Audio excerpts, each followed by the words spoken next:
إن الحمد لله نحمده ونستعينه ونستغفره ونعوذ بالله من شرور أنفسنا وسيئات أعمالنا من يهده الله فلا مضل له ومن يضلل فلا هادي له وأشهد أن لا إله إلا الله وحده لا شريك له وأشهد أن محمدا عبده ورسوله أما بعد فإن خير الحديث كتاب الله وخير الهدي هدي محمد صلى الله عليه وسلم وشر الأمور محدثاتها وكل محدثة بدعة وكل بدعة ضلالة وكل ضلالة في النار. قال الله سبحانه وتعالى في كلامه المجيد: أعوذ بالله من الشيطان الرجيم. يا أيها الذين آمنوا ادخلوا في السلم كافة. وقال سبحانه وتعالى: ومن يعظم شعائر الله فإنها من تقوى القلوب.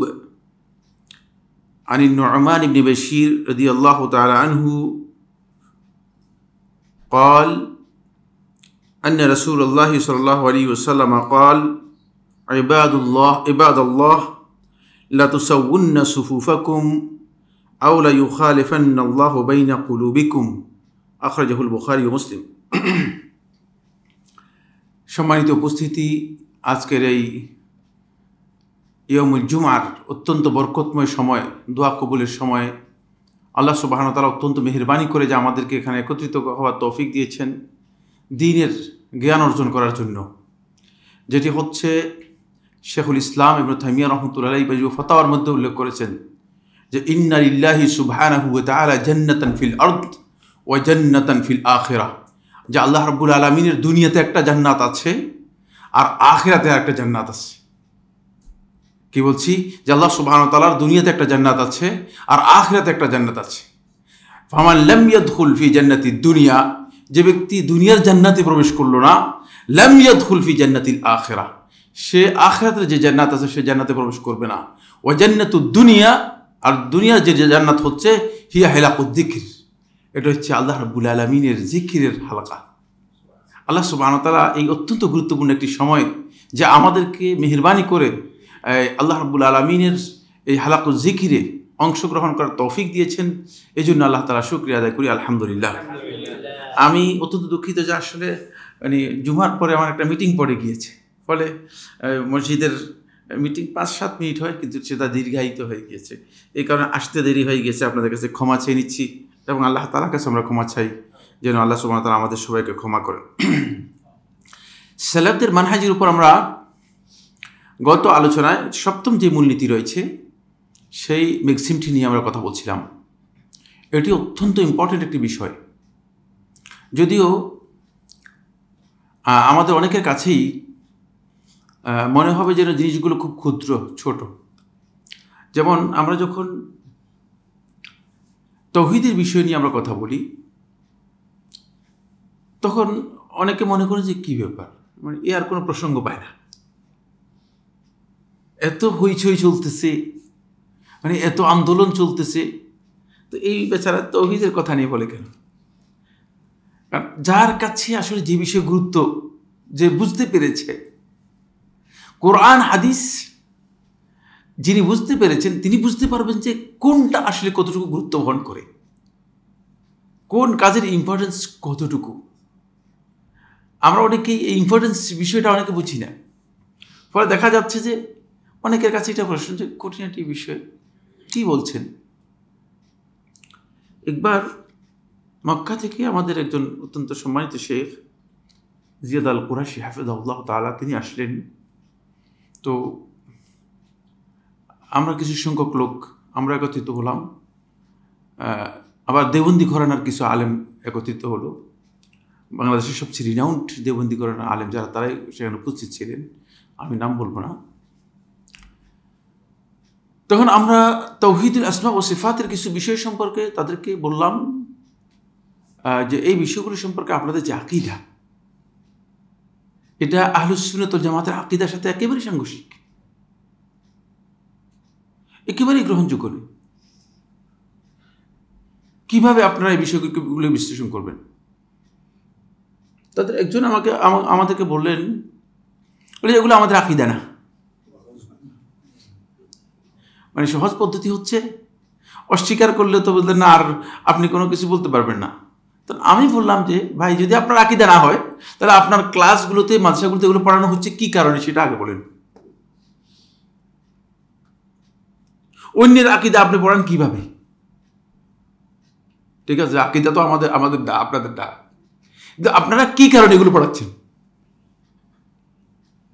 আপনাদেরকে কে দায়িত্ব দিয়েছে যে আরেকজনের আকীদা এসে এই দেশের মানুষদেরকে পড়ানোর জন্য? এইবার বলতেছে না।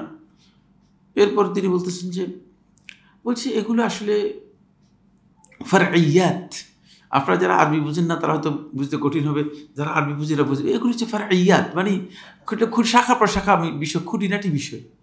শাখা প্রশাখা মানে খুঁটিনাটি, ছোট ছোট বিষয়, মানে খুঁটিনাটি বিষয়।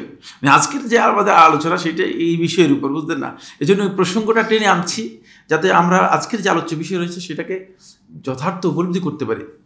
তখন আমি বললাম যে, মানে ইযা কানা আল-আমরু ইয়াতাআল্লাকু বিযাতিল্লাহি সুবহানাহু ওয়া তাআলা ওয়া সিফাতিহি, যদি বিষয়টি আল্লাহ তাআলার জাতের সাথে, আল্লাহ রাব্বুল আলামিনের সিফাতের সাথে সম্পৃক্ত হয়, আর এটাকে যদি আপনি খুঁটিনাটি বলেন, তাহলে আপনার আকীদাটা কি? এটা যদি খুঁটিনাটি হয় তাহলে আপনি কি আল্লাহ সম্পর্কে কি ধারণা করবেন? আল্লাহর পরিচয় আপনি কিভাবে পাবেন? কিভাবে আল্লাহর পরিচয় আপনি পেয়েছেন? এটাকে আপনি মনে করছেন খুঁটিনাটি বিষয়? তো আল্লাহ তাআলা জাতের সাথে সম্পৃক্ত মাসআলা নিয়ে আলোচনা করতেছি। সুতরাং কিছু কিছু বিষয় আছে আমরা মনে করবো যে এটা তো ছোট্ট বিষয়, কি আসলে উনি পায় না, আর কোনো আলোচ্য বিষয় পায় না, মানে এই তো খুঁটিনাটি বিষয় আলোচনা করছেন। এক নম্বর কথা হচ্ছে, দ্বীনের মধ্যে প্রত্যেকটি বিষয় এটি অত্যন্ত গুরুত্বপূর্ণ। কোন অংশ বাদ দিবেন, কোন অংশ রাখবেন, এই ইখতিয়ার উবুদিয়তের মধ্যে, বান্দিগির মধ্যে নেই, তাহলে তিনি বান্দার গণ্ডিতে থাকবেন না। খুব সহজ কথা। এই জন্য রাসূলুল্লাহ সাল্লাল্লাহু আলাইহি ওয়াসাল্লাম খুব ভালো করে বুঝেন, খুব ইম্পর্টেন্ট মাসালা। এই জন্য রাসূলুল্লাহ সাল্লাল্লাহু আলাইহি ওয়াসাল্লাম ইত্তিবা, অনুসরণ, এটা ওয়াজিবুন বিলকুল। যারা আরবি বুঝেন তারা বুঝতে পারবেন। ওয়াজিবুন বিলকুল হচ্ছে এটি সামগ্রিক দিক থেকে বাধ্যতামূলক ওয়াজিব। লাইসা বিওয়াজিবিন ফিল জুজ, কিন্তু কোনো সুনির্দিষ্ট জুজ এর ব্যাপারে, মানে কোনো সুনির্দিষ্ট বিষয়ের ব্যাপারে এটা ওয়াজিব নয়। সেটা সুন্নত হতে পারে, সেটা মুস্তাহাব হতে পারে। যেমন নবী সাল্লাল্লাহু আলাইহি ওয়াসাল্লাম কদু খেয়েছেন। কদু তো বুঝেন মানে কি? লাউ। Very good. তো এখন আপনি কি মানে বলবো যে যত পারো লাউ খাও, কারণ এটা অনেক সুন্নত, ঠিক না? না, কিন্তু আল্লাহ নবী সাল্লাল্লাহু আলাইহি ওয়াসাল্লামের ইত্তেবায়ের সাথে যদি সম্পৃক্ত হয়, এটা বিলকুল। বিলকুল বলতে বোঝাচ্ছে কি? সামগ্রিকভাবে এটা কি ওয়াজিব।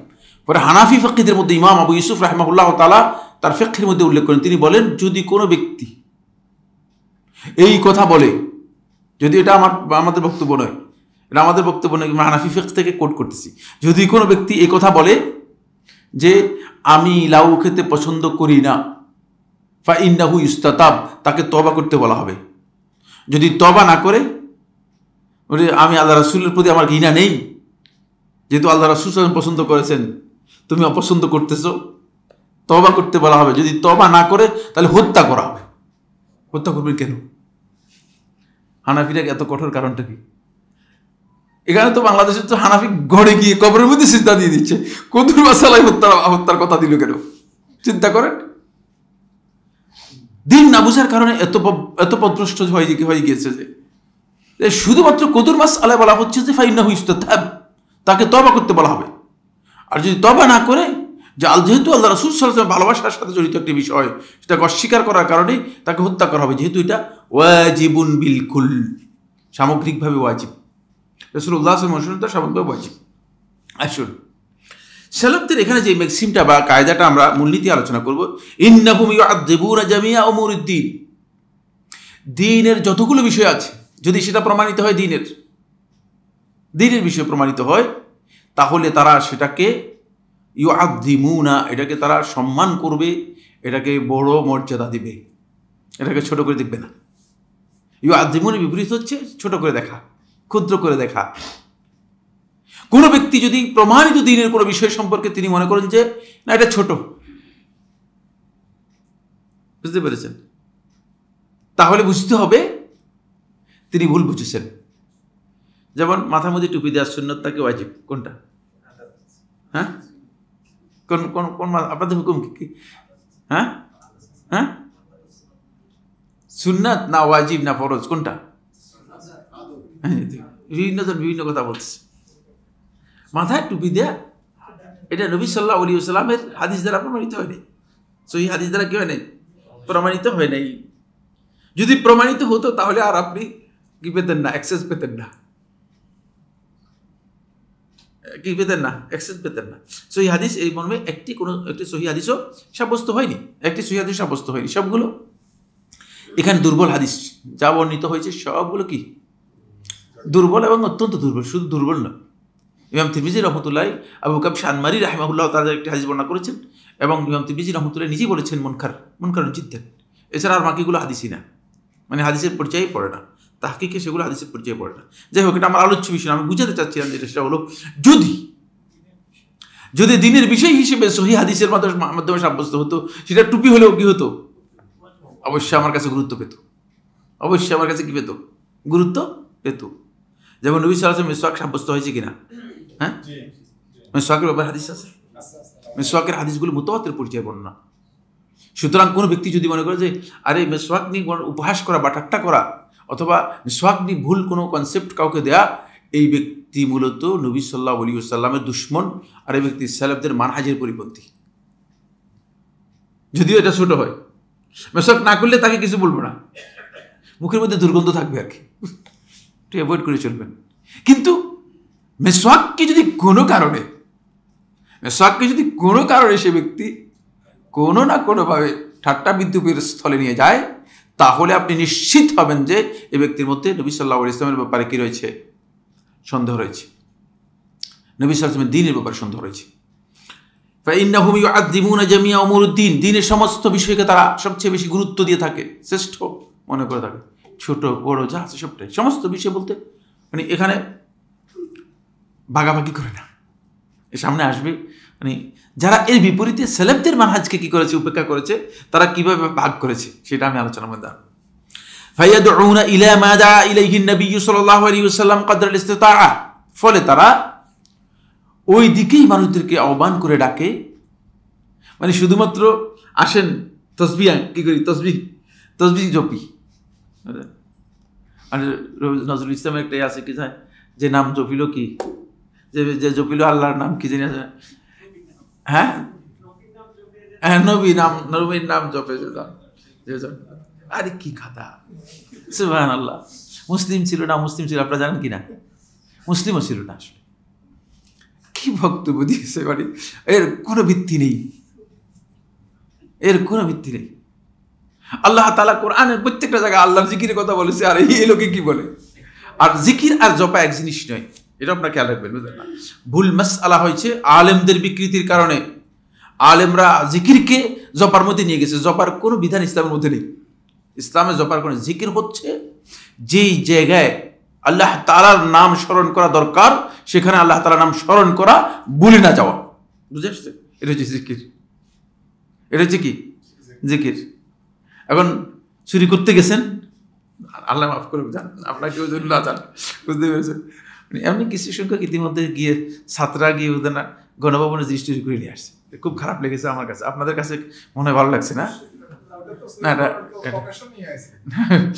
যাই হোক, প্রকাশ্যে নিয়ে আসলেও কাজটা সুন্দর করে নেই, কাজটা কি করে নেই, ভালো করে নেই। যাই হোক, সেটা বলছি না। এটা যেটা বলতে চাচ্ছি সেটা হলো যে কোনো কারণে মনে করে চুরি করতে গেছে, সাথে সাথে আল্লাহর নাম স্মরণ করছে যে আমি তো আল্লাহর বান্দা, আল্লাহ তাআলা হারাম করেছেন, ফিরে চলে আসবেন। এটা হচ্ছে স্মরণ, এটা হচ্ছে জিকির, বুঝতে পেরেছেন? আর চুরি করতেছেন আর আল্লাহু আকবার সুবহানাল্লাহ বলতেছেন, এটা জিকির না, এটা ভাওতাবাজি। এটা জিকিরের নামে ভাওতাবাজি করতেছেন, অন্যায় করতেছেন, হারাম কাজ করতেছেন, আর ঘুষ নিচ্ছেন, দুর্নীতি করতেছেন। নাউযুবিল্লাহি মিন যালিক, ভাওতাবাজি এগুলো, বুঝলেন? এগুলো ভাওতাবাজি। মানে অনেকে দাঁড়িয়ে রাখে, বুঝলেন, এটা মানুষদেরকে দেখানোর জন্য। মানুষ মনে করেন না লোকটা আসলে ভালো লোক, ভালো লোক সাজার জন্য দাঁড়িয়ে রাখছেন, তাহলে আপনি নবী সাল্লাল্লাহু আলাইহি ওয়াসাল্লামের সুন্নাহর সাথে আপনার কোনো সম্পর্ক নেই, আপনি ভুল কাজ করেছেন। আসেন, ফায়াদউনা, তারা ডাকে, তারা আহ্বান করে, ইলা মা দা ইলাইহি নবী সাল্লাল্লাহু আলাইহি ওয়াসাল্লাম, নবী সাল্লাল্লাহু আলাইহি ওয়াসাল্লাম যেদিকে ডেকেছেন, যেই দিকে নবী সাল্লাল্লাহু আলাইহি ওয়াসাল্লাম আহ্বান করেছেন সামনের দিকে আসে, সেদিকে ডাকে। কদরাল ইস্তিতাআতি, তাদের সাধ্য অনুযায়ী, সামর্থ্য অনুযায়ী। হ্যাঁ, আপনার যেটা সামর্থ্যের মধ্যে নাই, আপনি দাওয়াতি কাজ করছেন, আপনি লোকদেরকে বুঝাচ্ছেন, বলছেন, দাওয়াতি কাজ করেছেন, কিন্তু আপনার দাওয়াতে আসে নেই, লোকেরা শুনে নেই। আমাদের এক ভাই বলতেছেন যে মানে তার ওয়াইফই তাকে বৃদ্ধাঙ্গুলি দেখিয়ে দিয়েছে, বুঝতে পেরেছেন? এখন সঙ্গত কারণে কোনো না কোনো মানুষের তো জীবনে অনেক কারণ আছে, সঙ্গত কারণে ওয়াইফকে তালাকও দিয়ে বের করে দেওয়ার সুযোগ নেই, কিন্তু এই দাম্পত্য জীবন রাখাও কি নেই, রাখারও কোনো সুযোগ নেই, এমন এক জায়গায় পড়ে গিয়েছে, ঘেরাকল বলে, ঘেরাকলে বুঝে পড়ে গিয়েছে। ফলে এখন কোনো রকম মানে মানে শয়ে রয়ে কোনো রকম জীবনযাপন করতেছে। এটা হলো, আপনি যখন দাওয়াতি কাজ করবেন, আপনার কাজ হচ্ছে দাওয়াত দেয়া, আপনার কাজ এটা নয় যে দাওয়াতকে তার উপর বাধ্যতামূলক করে দেয়া। অনেকের স্পিচ থেকে বোঝা যায়, অবস্থান থেকে বোঝা যায়, তারা দাওয়াতি কাজ করতে গিয়ে এমন এক পর্যায়ে যান যে মনে হচ্ছে যেন তাকে বাধ্য করতেছে, বাউন্ড করতেছেন, আমার কথা শুনতে হবে, ফোর্স করতেছেন। ইয়েস, নবী সাল্লাল্লাহু আলাইহি ওয়াসাল্লামের দায়িত্ব এটা ছিল না, মানে আমাদের দায়িত্ব তো প্রশ্নই আসে না, কারণ আমরা যে বক্তব্য দিচ্ছি এটা কোনো আমি মানে জিবরিল আমিন এসে বিষয়টা আমাকে বলে গেছে আর আমি বলতেছি, ব্যাপারটা এমন কিনা না। যদি বলে তাকে মিথ্যা, যদি আমি বলি যে জিবরিলের মাধ্যমে বলতেছি, তাহলে আমি মিথ্যুক। নবী সাল্লাল্লাহু আলাইহি ওয়াসাল্লাম জিবরিলের মাধ্যমে বলতেন, তারপরেও নবী সাল্লাল্লাহু আলাইহি ওয়াসাল্লামকে ফোর্স করতে বলা হয়নি। লা ইকরাহা ফিদ্দীন, জবরদস্তি করে কিছু করার দরকার নেই, করতে পারবেন না আপনি।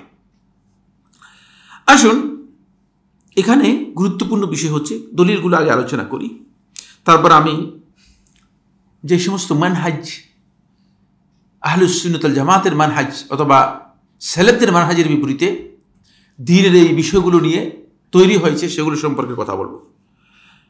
1 নম্বর দলিল হচ্ছে সূরা বাকারা 208 নম্বর আয়াত, সূরা আল বাকারা আয়াত নম্বর 208, ইয়া আইয়ুহাল্লাযীনা আমানু, হে ঈমানদারগণ। এটা আপনারা জানেন যে কোরআনের সবচেয়ে কমন যে সমস্ত অ্যাড্রেসগুলো আছে, খেতাবগুলো আছে, তার মধ্যে একটি অ্যাড্রেস হচ্ছে ইয়া আইয়ুহাল্লাযীনা আমানু, হে ঈমানদারগণ, ঈমানদারদের খেতাব করা হচ্ছে।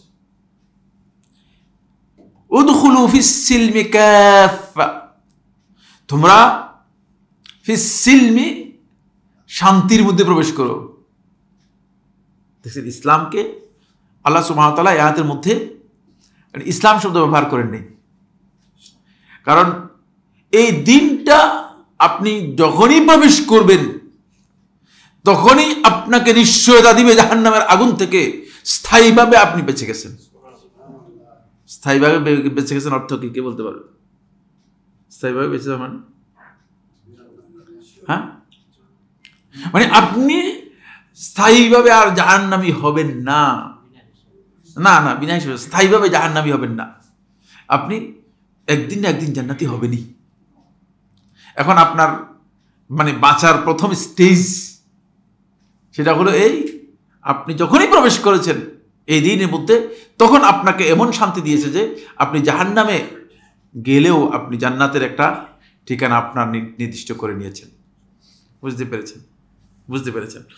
এজন্য ফিসসিলমি কাফা, তোমরা এই ইসলামের মধ্যে, শান্তির মধ্যে পরিপূর্ণরূপে প্রবেশ করো। আমাদের চিন্তাধারার মধ্যে আছে কেউ কিছু অংশে মুসলিম আর কিছু অংশে অমুসলিম। মসজিদে আসলে সাচ্চা মুসলিম, মন্দিরে গেলে কেউ মন্দিরে গেলেও দেখি যে মানে আবার একেবারে সাচ্চা হিন্দু হয়ে যায়। তাহলে এ মুনাফিকের চেয়ে নিকৃষ্ট, কারণ জাহিলি যুগের মুনাফিক যারা ছিল, মুনাফিকরা ওই কাজ করেনি। মুনাফিকদের যত ইতিহাস আমার পড়া রয়েছে, যদি আপনাদের কারো কাছে জ্ঞান থাকে আমাকে দিবেন। আমার জ্ঞান অনুযায়ী মুনাফিকদের যত ইতিহাস যারা আছে, মুনাফিকরা মানে মন্দিরে গিয়ে আমাদের এখানকার সাচ্চা মুসলিম দেখানো এই সমস্ত লোকগুলো মসজিদে এসে যেগুলো মুসলিম দেখায়, মানে মুনাফিকদের মতো এই ধরনের কাজ করে, সেটা হচ্ছে মন্দিরে গিয়ে তারা স্বেচ্ছা কাফের, বেঈমান। এরা আসলেই কাফের। এদের প্রকৃত পরিচয় হচ্ছে জিন্দিক। কি পরিচয় বললাম? জিন্দিক। জিন্দিক আর মুনাফিকের মধ্যে পার্থক্য রয়েছে। মনে হয় আমি এখানে আলোচনা করেছি না কোথাও আলোচনা করেছি আমি জানি না। মুনাফিক হচ্ছে যে ইসলাম গ্রহণ করেছে অন্তরে কুফরিকে লালন করে, সে হচ্ছে মুনাফিক। আর জিন্দিক হচ্ছে ওই ব্যক্তি যে ব্যক্তি আসলে মূলতই কাফের, কিন্তু বহিঃপ্রকাশ করে ইসলামের। বহিঃপ্রকাশ করে কি? ইসলামের। খোলসটা কুর্দি পড়েছে পুলিশের আর কি, মানে মুসলমানের। ফলে এই জায়গায় সেই ব্যক্তি মুনাফিক, এ হচ্ছে জিন্দিক। ইবনে কাসির দিমাশকি রহমতুল্লাহ আলাইহি তিনি বলেন, এই আয়াতের তাফসীরের মধ্যে, তাফসীর ইবনে কাসিরের মধ্যে প্রথম খণ্ডে 335 পৃষ্ঠায় তিনি বলতেছেন, আল্লাহ সুবহানাহু ওয়া তাআলা এই আয়াতের মধ্যে ঈমানদার ব্যক্তিদেরকে নির্দেশ দিচ্ছেন তারা যেন ইসলামের যতগুলো রজ্জু আছে, যতগুলো হাতল আছে, যতগুলো বিধিবিধান আছে, সবগুলোকে তারা যেন আঁকড়ে ধরে এবং সবগুলো তারা যেন আমল করে। ইসলাম যেগুলো নিষেধ করেছে সেগুলো সবগুলোকে যেন তারা বর্জন করে। কিছু অংশ ধারণ করবে, কিছু অংশ গ্রহণ করবে, কিছু অংশ বর্জন করবে, তা না। এই আয়াতের মূল কথা হচ্ছে এটি। এটা ইবনে কাসির দিমাশকি রহমতুল্লাহ তার তাফসীরের মধ্যে উল্লেখ করেছেন। সুতরাং আপনি ব্যক্তিগত জীবনে মুসলিম, পারিবারিক জীবনে মুসলিম, বা টাইম বাম করে চলতেছেন, এই আয়াতের অধীনে আসলেন কিনা, এই আয়াতের নির্দেশ পালন করলেন কিনা? হ্যাঁ, আমার কথা বুঝেন আপনারা? না, এই আয়াত আপনি পালন, ওই আয়াতের নির্দেশ পালন করেন না। আসলে আপনি ব্যক্তিগত জীবনে মানে মুসলিম, পারিবারিক জীবনে মুসলিম, কিন্তু সামাজিক জায়গায় এসে আপনি কি করতেছেন? অমুসলিম। অমুসলিম মানে অমুসলিম নিজেকে ঘোষণা করেন নাই, কিন্তু কাজ কারবার সব কি অমুসলিমের, মুসলমানের পরিচয়ের কাজ নেই। তাহলে আপনি আসলে ইসলাম এই নির্দেশের, এই আয়াতের নির্দেশ পালন করেছেন কিনা, এই আয়াতের যে দিক নির্দেশনা সেটা মেনেছেন কিনা? না, মানেন নাই। ব্যক্তিগত জীবনে, পারিবারিক জীবনে, সামাজিক জীবনে ইসলাম গ্রহণ করেছে, মুসলিম, ঠিক আছে, কিন্তু অর্থনৈতিক জীবনে আমি অনেককে দেখি যে আমাদের মসজিদের মধ্যে দেখি নামাজ পড়ে কিন্তু সুদি কারবারের সাথে জড়িত রয়েছে। সুদ ইসলামের সবচেয়ে জঘন্যতম একটি নিষিদ্ধ বিষয়। বন্ধুগণ, এটা আপনাদের খুব ভালো করে খেয়াল করতে হবে।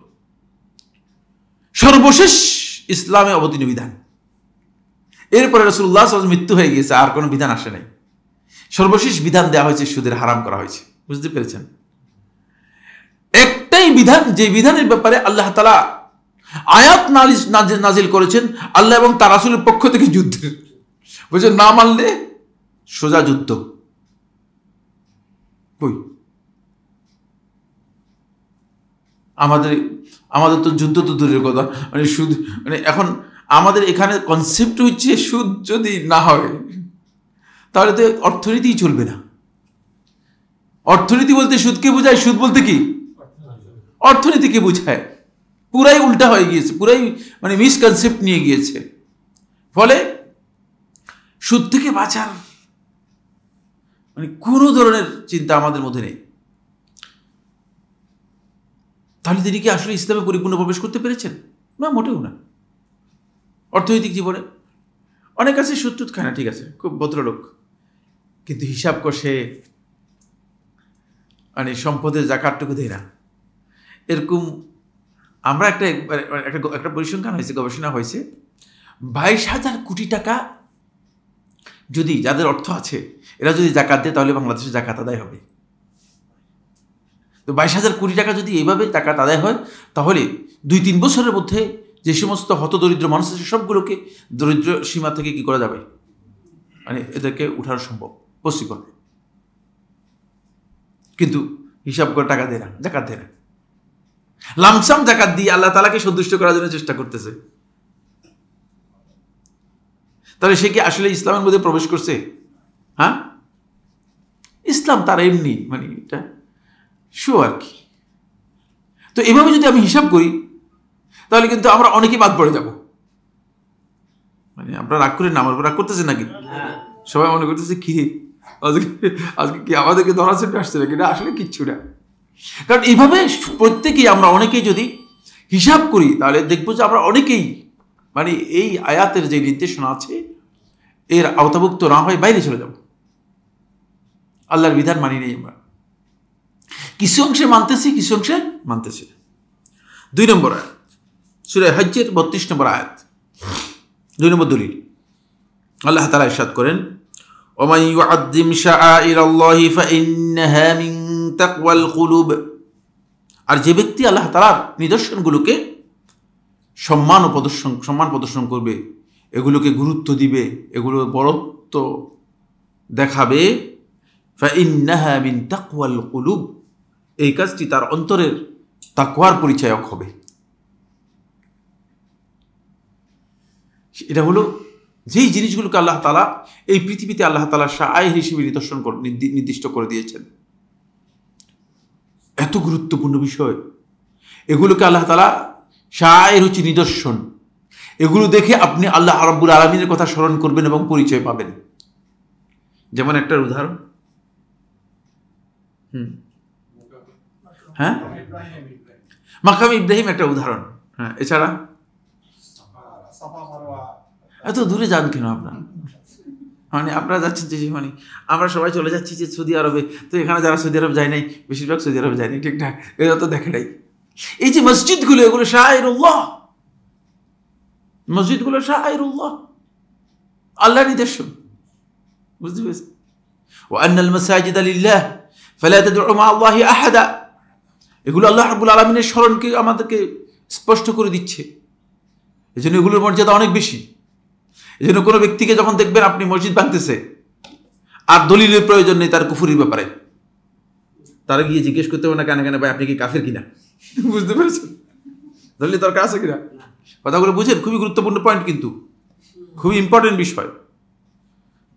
আবার রাসূলুল্লাহ সাল্লাল্লাহু আলাইহি ওয়াসাল্লাম বলতেছেন, কোনো ব্যক্তিকে যখন দেখবে, খুব ভালো করে খেয়াল করুন, কোনো ব্যক্তিকে দেখবে ফাইন্নাহু ইয়াতি ইলাল মসজিদ, সে মসজিদে আসতেছে নামাজ পড়ার জন্য, তারে কানে কানে জিজ্ঞেস, ভাই আপনি যে মসজিদে আসতেছেন আসলে ইসলাম গ্রহণ করছেন কিনা?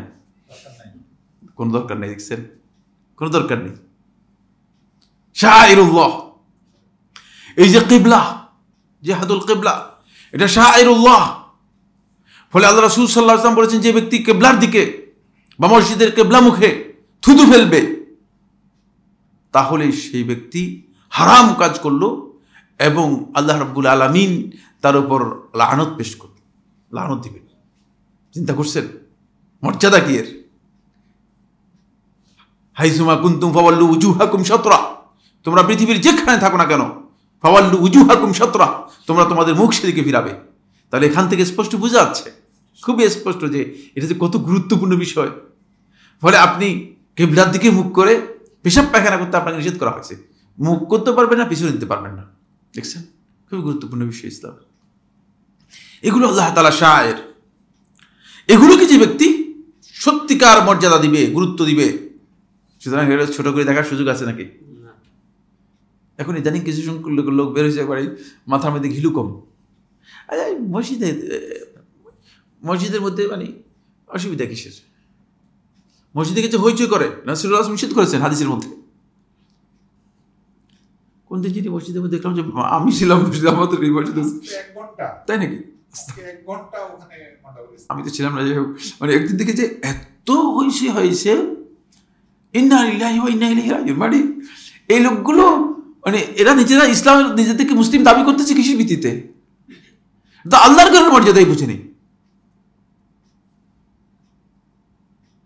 আমি বিভিন্ন জায়গায় বিভিন্ন সময় বলেছি, আপনারা রাগ করেন না, আমি বলেছি যে মানুষ যখন রিটায়ার্ড করার আগে তো মানুষের ব্যস্ততা থাকে, ডিউটি থাকে, সকালবেলায় অফিসে চলে যায়, আবার বিকেলের দিকে আসার পরে আর মানে সময় নষ্ট করতে পারে না, এরপরে খেয়ে টেয়ে ঘুমাই যায়, আবার ঘুম থেকে উঠে অফিসে চলে যায়, আবার আসে। তাহলে এই বেচারা আর কি নেই, শয়তানের কোনো জায়গা নেই, শয়তান সুযোগ পাচ্ছে না অফিসের কারণে। অফিসে যদি শয়তানি করে সেটা আরেক মাসালা, কিন্তু অফিসের কারণে শয়তান তার মধ্যে ঢুকার কি নেই, কোনো সুযোগ নেই।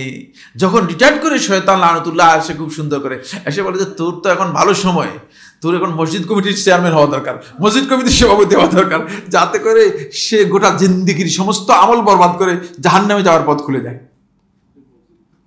বুঝতে পেরেছেন? কারণ এখন মসজিদ কমিটির সভাপতি হয়, সে অপ্রয়োজনীয় মসজিদের মধ্যে যত কারাপশন আছে, খারাপ কাজ আছে, এমনকি মসজিদের টাকা পর্যন্ত খাচ্ছে। মুসল্লিরা মসজিদের জন্য টাকা দিচ্ছে, এখান থেকে আপনি চা খাচ্ছেন মানে, ঠিক না? আপনার অভাব কি? আপনাকে কে বলছে এগুলো? আর মানে মসজিদের টাকা অপচয় করা হচ্ছে, হারাম কাজে ব্যবহার করা হচ্ছে, ইত্যাদি ইত্যাদি।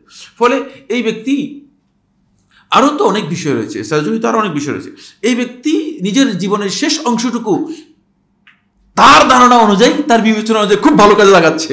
মসজিদের খেদমত করতেছে। কি কাজে লাগাচ্ছে? মসজিদের খেদমতে লাগাচ্ছে। আসলে মসজিদের খেদমতে নয়, এটা পুরোটাই শয়তানের খেদমতে লাগাচ্ছে। শয়তান তাকে এই কাজে লাগিয়ে দিয়েছে। যদি মানে ব্যক্তিগতভাবে ইবাদত করতো, এগুলো থেকে দূরে থাকতো, অনেক ভালো হতো হয়তো। আচ্ছা, এই জন্য খেয়াল রাখতে হবে যে আমরা আল্লাহ তাআলার নিদর্শন যেগুলো আছে সেগুলোকে যদি তাযীম, এগুলোর গুরুত্ব যদি আমরা না দেই, এগুলোর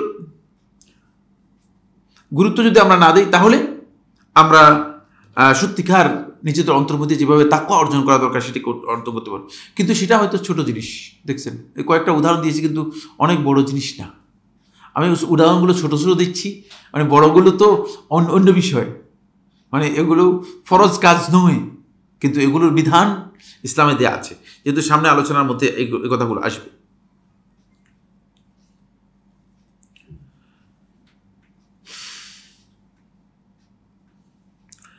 এরপরে সূরাতুন নূরের 15 নম্বর আয়াতের মধ্যে আল্লাহ সুবহানাহু ওয়া তাআলা ইরশাদ করেন, ইজ তালাক্কাউনাহু বিআলসিনাতিকুম ওয়া তাকুলুনা বিআফওয়াহিকুম মা লাইসা লাকুম বিহি ইলম ওয়া তাহসাবুনাহু হায়্যিনান ওয়া হুয়া ইনদাল্লাহি আযীম। এটি বলা হচ্ছে একজন মুসলিম নারীকে, একজন মুসলিমকে অপবাদ দেয়া, ট্যাগ লাগিয়ে দেয়া ভয়ঙ্কর অপরাধ, ভয়ঙ্কর অপরাধ। কিন্তু এখন আপনি ফেসবুকে গেলে দেখবেন একদল আরেক দলের উপরে ইফতিরা করতেছে, অপবাদ লাগিয়ে দিচ্ছে, তার অন্তরের উপর হুকুম দিয়ে দিচ্ছে, তার সাথে জীবনে কোনোদিন দেখাও হয় নাই, জীবনে কোনোদিন তারা এসে জিজ্ঞেস করে নাই তুমি কি করো। আল্লাহি, আল্লাহর কসম, সে জালেম। না জেনে কথা বলছেন, ইসলামের বিধান নয় এটি।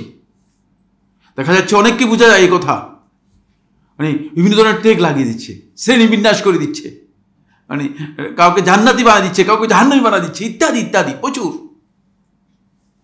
আপনি কি এই ব্যক্তির সাথে, আপনার সাথে দেখা হয়েছে, কথা হয়েছে, জিজ্ঞেস করেন, বলছে না আমি দেখি নাই, তো এটা করলেন যে, বলছে যে অমুকে করছে এই জন্য করছি।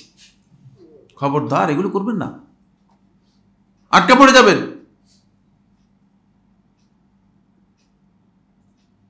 মানে আমার একটা জুমার খুতবার মধ্যে আমি এটা বলেছি, এই যে ফেসবুক রয়েছে, এটা হচ্ছে মাহাত্তাতুস সুফাহা, নির্বুদ্ধির স্টেশন।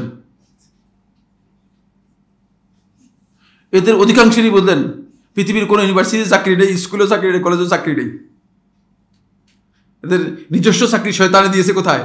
ফেসবুকের মধ্যে। এটা শয়তানের চাকরি করতেছে। ফলে এমন কিছু কর্মকাণ্ড এদের মাধ্যমে দিয়ে শয়তান করাচ্ছে, অপ্রয়োজনীয়, মানে বিভিন্ন ধরনের কাজ। এর অধিকাংশই মূলত ইসলামের মৌলিক নির্দেশনা পরিপন্থী, ইসলামের মৌলিক নির্দেশনা পরিপন্থী। ইজ তালাক্কাউনাহু বিআলসিনাতিকুম, যখন তোমাদের সাথে দেখা হয়, কেমন আছেন আপনি, তো বীর শ্রেষ্ঠ মুখ, 2024 সালের বীর বলে এই বাটপাটটা দেখছি, কত বড় বাটপার। আল্লাহ তাআলা কোরআনে বলতেছেন ইজ তালাক্কাউনাহু বিআলসিনাতিকুম। খুব সুন্দর কথা বলে, বুঝলেন না, সুন্দর মানে বাক্য দিয়ে, সুন্দর মানে অ্যাপ্রোচ দিয়ে, মানে তাদের সাথে সাক্ষাৎ করে, আর তোমরা তোমাদের যে বিষয় সম্পর্কে জ্ঞান নেই সে বিষয় সম্পর্কে আন্দাজের উপর তাদেরকে মুখ দিয়ে বলে দিচ্ছ। এই যে বলে দিচ্ছ, এই যে জানিয়ে দিচ্ছ, একটা কিছু করে দিচ্ছ, তাহসাবুনাহু হায়্যিনান, তুচ্ছ মনে করতেছো, খুবই ছোট মনে করতেছো। তোমরা এটাকে খুব তুচ্ছ মনে করছো। ওয়া হুয়া ইনদাল্লাহি আযীম, এটা আল্লাহ তাআলার কাছে অনেক বড়। হাসান ইবনে সাবিত রাদিয়াল্লাহু তাআলা সম্পর্কে আয়াত নাযিল হয়েছে। আয়াতের প্রেক্ষাপট আমি বলতে চাচ্ছি না সময়ের কারণে। আপনারা জানেন যে এফকের একটা ঘটনা ঘটেছিল আয়েশা রাদিয়াল্লাহু সম্পর্কে, একটা অপবাদের ঘটনা ছিল। এর মধ্যে কিছু সাহাবীও ঢুকে গেছে, বলছে মানে এটা খুব ছোট মানে জিনিসটাকে ক্ষুদ্র মনে করে দিয়েছে। যেমন আমাদের এখানে যখন কোনো অঘটন ঘটে যায় তখন দেখা যায় অনেক লোকে মানে অপবাদের মধ্যে, খারাপ কথার মধ্যে, মিথ্যা কথার মধ্যে, মিথ্যা প্রচারের মধ্যে, প্রোপাগান্ডার মধ্যে ঢুকে যায়, ক্ষুদ্র মনে করে। এই কথাকে আল্লাহ তাআলা বলে দিয়েছেন তাহসাবুনাহু হায়্যিন, তোমরা এটাকে ছোট মনে করতেছো, তুচ্ছ মনে করতেছো, এগুলো আল্লাহ তাআলার কাছে অনেক বড়। খবরদার, এগুলো কোনো অবস্থায় তোমরা করতে পারবে না।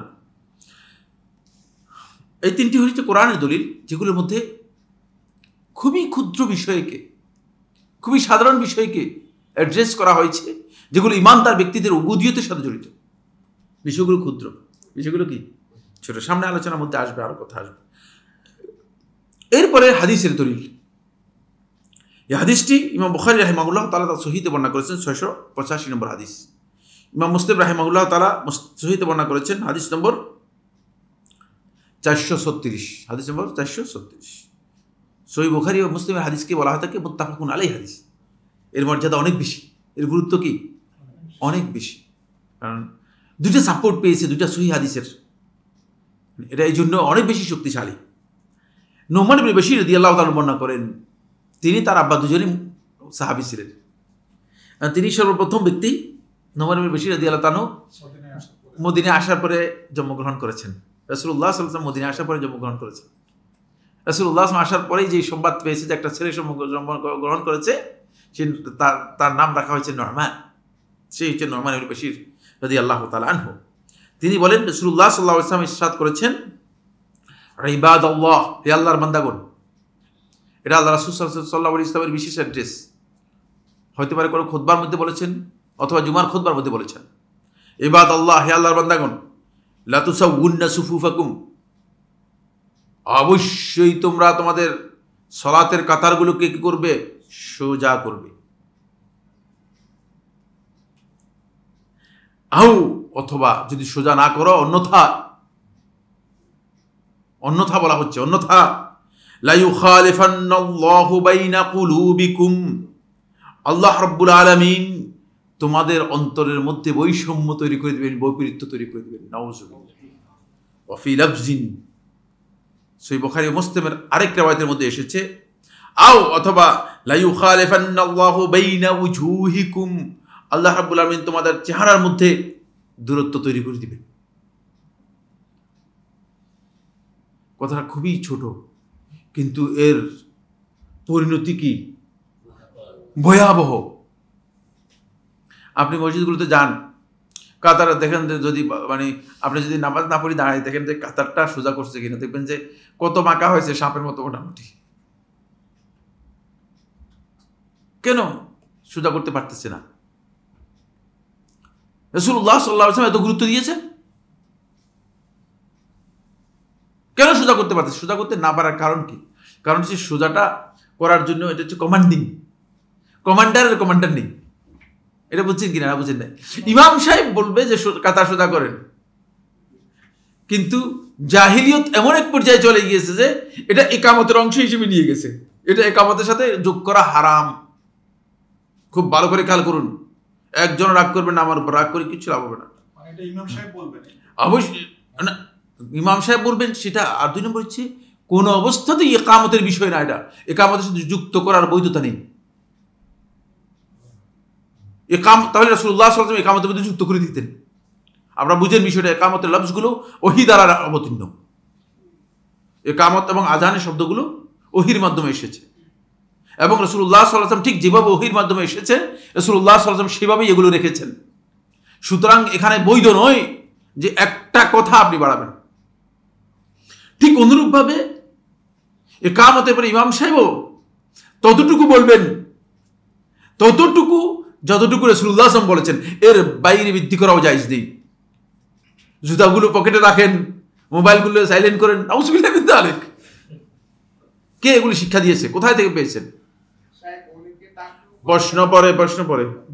প্রশ্নের সময় দেওয়া হবে, আধা ঘন্টা প্রশ্ন করবেন আপনি। আপনি তো মানে আগেই নাকটার বন্ধ করে আসছেন। কি সমস্যা কি? আচ্ছা ঠিক আছে, এখন করোনা ভাইরাস নেই, এগুলো আর কিছু কোনো কাজে আসবে না। আল্লাহর ভয় করলে বুঝতে না, দুনিয়ার কোনো জিনিস ভয় আসে না। দুনিয়ার ভয়ে, মানুষের ভয় করলে সবকিছুই ভয়। আচ্ছা যাক, যেটা বলতেছিলাম সেটা হলো এখানে নিজে যুক্ত করার কিছুই নেই, ইমাম সাহেবের জন্য জায়েজ নেই তিনি অতিরিক্ত কথা যুক্ত করবেন। কারণ কি, কে বলতে পারবেন? যে কোনো একজন, এনিওয়ান প্লিজ। কেন এটা যুক্ত করতে পারবে না কেন? কারণ এর প্রত্যেকটি শব্দ সাহাবায়ে কেরামগণ বর্ণনা করে আসছেন, বুঝলে, ওহীর মাধ্যমে বর্ণিত হয়েছে, রাসূলুল্লাহ সাল্লাল্লাহু আলাইহি ওয়াসাল্লাম বলেছেন। সুতরাং এটাকে কমন করার কোনো সুযোগ নেই। তাহলে তো আধা ঘন্টা বক্তব্য দিয়ে দিবে। কারণ আমাদের মৌলবীরা যখন মাইক পায়, বুঝলেন, তখন আর মাইক ছাড়ার কি নেই। এটা আমি নিজের সঙ্গে বলতেছি, মানে সবাইকে বলতেছি। মাইক যখন সামনে পাওয়া যায় তখন বলতে আর কি নেই, তখন থামার কোনো সুযোগ নেই, বুঝতে পেরেছেন? থামার কি নেই, তখন তো বড় ধরনের ওয়াজ করে দিবে। ওয়াজের জায়গায় ওয়াজ করবে, ওয়াজের জায়গায় নয় যেটা সেখানেও কি করবে, ওয়াজ লাগাই দিবে। ফলে আল্লাহ রাসূল সাল্লাল্লাহু আলাইহি ওয়াসাল্লাম কি করেছেন, এখানে স্পষ্ট করে দিয়েছেন, লা তুসাউন্না সুফুফাকুম আও লা ইউখালিফান্নাল্লাহু বাইনা কুলুবিকুম। আজকে মুসলিম উম্মার এই যে বিরোধ, মুসলিম উম্মার মধ্যে আজকে যে বিভিন্নতা, এটার অনেকে কারণ খুঁজতে তালাশ করে, কিন্তু এই হাদিস সামনে আসে না। নিজেদের মধ্যে বিরোধ তৈরি হচ্ছে কোথায়? আল্লাহ তাআলা বলতেছেন তোমাদের মধ্যে আমি বিরোধ করে দিব, অন্তরের অমিল করে দিব। একসাথে দুইজন দাঁড়াচ্ছে, বুঝলেন না, কাতারের মধ্যে। এইজন আছে দিল্লিতে, আরেকজন আছে আমেরিকায়, দাঁড়িয়ে আছে কি কাতারে। এটাই লা ইউখাল্লিফান্নাল্লাহু বাইনা কুলুবিকুম। আল্লাহ তাআলা তোমাদের অন্তরের মধ্যে কি করে দিবেন, বৈপরীত্য তৈরি করে দিবেন, বিরোধ তৈরি করে দিবেন। ফলে বিরোধ আমাদের মধ্যে কাজ করতেছে সবচেয়ে বেশি। আমরা একজন আরেকজনের বিপক্ষে মানে অবস্থান করে আছি, অন্তরের মধ্যে মিল নেই, অন্তরের পরিচ্ছন্নতা আসে নেই। যদি অন্তরের পরিচ্ছন্নতা আসতো তাহলে দেখতে আপনি কাতারের মধ্যে কি হইতো, সোজা হতো, কাতারও কি হয়ে যেত, সোজা হতো। এই কারণে কাতারগুলো সোজা হচ্ছে না। কত গুরুত্বপূর্ণ বিষয়, কিন্তু বিষয়টা আমাদের কাছে অনেক ক্ষুদ্র। ওমর ইবনে খাত্তাব রাদিয়াল্লাহু তাআলা আনহু ইকামত দেওয়ার পরে ওমর রাদিয়াল্লাহু তাআলা আনহু দাঁড়াতেন, সাথে লাঠি একটা থাকতো, একটু যদি মানে কাউকে তাকে লাঠি দিয়ে সোজা করে দিতেন। এটা হচ্ছে কাতার সোজা করার জন্য এত গুরুত্ব দেওয়া হয়েছে, কারণ এই কাতার আর ফেরেশতাদের কাতারের সাথে এটাকে সমান করা হয়েছে। ফেরেশতা আল্লাহ রাব্বুল আলামিনের সামনে, রব্বুল ইজ্জত ওয়াল জালালের সামনে ফেরেশতারা যখন আসে তখন কাতার হয়ে সারিবদ্ধ হয়ে আসে। আর ওয়াজা রাব্বুকা ওয়াল মালাকু সাফফান সাফফা, এবং কিয়ামতের ময়দানে মাহশরে আল্লাহ রাব্বুল আলামিন এবং ফেরেশতারা যখন আসবেন তখন এভাবে কাতার হয়ে সারিবদ্ধভাবে আসবেন। দেখছেন, এটা অত্যন্ত মর্যাদাপূর্ণ বিষয় আল্লাহ তাআলার কাছে। কিন্তু এখানে এভাবে দাঁড়াতে পারি নাই আমরা, এই জায়গায় আমাদের দাঁড়ানোই সম্ভব হয়নি। এটা হলো 1 নম্বর দলিল হাদিস থেকে। 2 নম্বর দলিল, আন আয়েশা রাদিয়াল্লাহু তাআলা আনহা, উম্মুল মুমিনিন আয়েশা রাদিয়াল্লাহু বর্ণনা করেন, তিনি বলেন, আন্না রাসূলুল্লাহ সাল্লাল্লাহু আলাইহি ওয়াসাল্লাম قال, রাসূলুল্লাহ সাল্লাল্লাহু আলাইহি ওয়াসাল্লাম ইরশাদ করেছেন, মা হাসাদাতকুমুল ইয়াহুদু আলা শাইইন, মা হাসাদাতকুম আলা সালামি ওয়াত তামিন। বলে ইহুদিরা তোমাদের সাথে হিংসা করে নাই, শুধুমাত্র একটি বিষয়ে বা দুটি বিষয়ে ইহুদিদের তোমাদের সবচেয়ে বড় হিংসা। যে বিষয়ে ইহুদিরা হিংসা করেছে, 1 নম্বর বিষয় হচ্ছে সালামের ব্যাপারে, তোমরা আসসালামু আলাইকুম বলো, এটার গায়ে সহ্য হয় না। আর 2 নম্বর হচ্ছে তামিন, তোমরা ইহুদিদের উপর যখন বদদুয়া করা হয়, ইহদিনাস সিরাতাল মুস্তাকিম সিরাতাল লাযিনা আনআমতা আলাইহিম গায়রিল মাগদুবি আলাইহিম ওয়ালাদ-দাল্লিন, এর পরে আমিন বলো, এটা অনেক কষ্ট ইহুদিদের হিংসার কারণ 2টি। ইবনে মাজাহ রাহিমাহুল্লাহ তাআলা তার সুনানের মধ্যে বর্ণনা করেছেন, হাদিস নম্বর 865 এবং শেখ নাসরুদ্দিন আলবানী রাহিমাহুল্লাহ তাআলা হাদিসটিকে সহিহ বলেছেন। খুবই গুরুত্বপূর্ণ বিষয়। ইমাম সাহেবও আমিন বলে না, মুক্তাদিরও আমিন বলে না। ইমাম সাহেব কি নেই, আমিনের কোনো নামগন্ধ নেই, মুক্তাদিরও আমিনের কোনো নামগন্ধ নেই। ইমাম সাহেবকে ইহুদিদের কোনো টাকা টুকা পাইছে কিনা। এখন তারা বলতেছে যে আমিন যারা বলে তারা ইহুদিদের দালাল। আরে আল্লাহ রাসূল সাল্লাল্লাহু আলাইহি ওয়াসাল্লাম হাদিসের মধ্যে বলতেছে যে আমিন যারা না বলে তারা ইহুদিদের দালাল। খুবই স্পষ্ট, মানে এটা আমি হাদিসকে আমি তৈরি করছি আপনাদের, এই জন্য হাদিস নম্বর বলে দিয়েছি, আপনারা যান ইবনে মাজাহ বইতে দেখেন 856 নম্বর হাদিস ইবনে মাজাহর মধ্যে পেয়ে যাবেন। আল্লাহ রাসূল সাল্লাল্লাহু আলাইহি ওয়াসাল্লাম বলতেছে যে হিংসায় জ্বালায় অন্তর জ্বালা শুরু হয়ে যায় ইহুদিদের, একটি মাত্র কারণে, সেটা হচ্ছে আমিন বলার কারণে এবং সালামের কারণে। এই দুটি বক্তব্য থেকে বুঝে আসছে আমিন এবং সালাম, সালাম দেওয়া ফরজ না ওয়াজিব? হ্যাঁ হুজুর কি বলেন? হ্যাঁ সুন্নত। দেখছেন হুজুর বলতেছে সুন্নত, সুন্নত, সুন্নতের জন্য দেখছেন রাসূলুল্লাহ কি বলতেছেন, সুন্নতের কারণে ইহুদিদের গায়ের মধ্যে জ্বালা। আমিন বলা এটা ফরজ না ওয়াজিব? হ্যাঁ সুন্নাত। কিন্তু সুন্নাত অথবা মুস্তাহাব এর কারণে ইহুদিদের গায়ের মধ্যে এত জ্বালা, যেটা রাসূলুল্লাহ সাল্লাল্লাহু আলাইহি ওয়াসাল্লাম হাদিস দিয়ে ওহীর মাধ্যমে বলে গেছেন। হাদিসটি ওহী, আপনাদের কোনো সন্দেহ আছে? সন্দেহ নেই। রাসূলুল্লাহ সাল্লাল্লাহু আলাইহি ওয়াসাল্লাম ওহীর মাধ্যমে জানিয়ে গেছেন যে এটা ইহুদিদের গায়ের জ্বালার কারণ হয়ে গিয়েছে। তার কারণ হচ্ছে, তাহলে এটা ক্ষুদ্র বিষয় বলতে পারবেন কিনা? এটাকে ক্ষুদ্র বিষয় বলতেছেন যে মৌলবী, সে মৌলবী বুঝেই না, দিনই বুঝে নেই, সে মৌলবী দিনই বুঝে নাই।